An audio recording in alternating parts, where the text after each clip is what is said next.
רוצי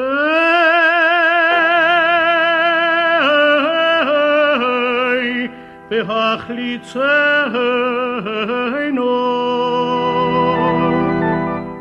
השם אלוקינו במצוותיך ובמצוות יום השביעי ובמצוות יום השביעי השבוס הגדול והקדוש הזה כי יום זה גדול וקדוש ולפניך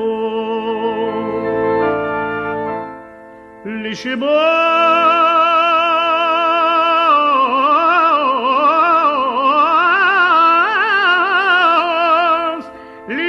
בו ולנוח בו לשבוז בו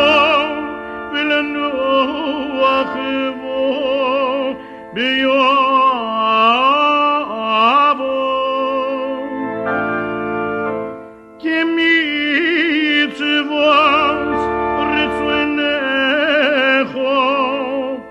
ורצוינך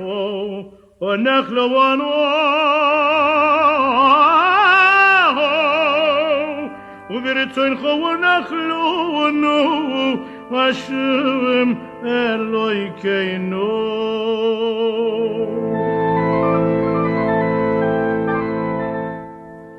שלא ישהי צור ויוגן ויוגן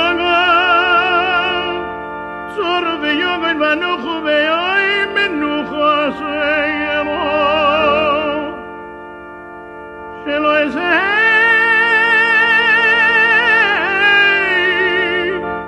שלא ישהי צור יאוגוי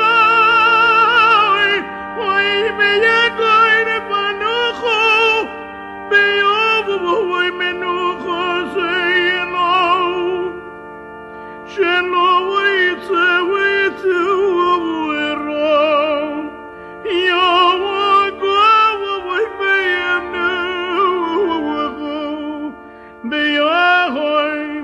מנוחוסנו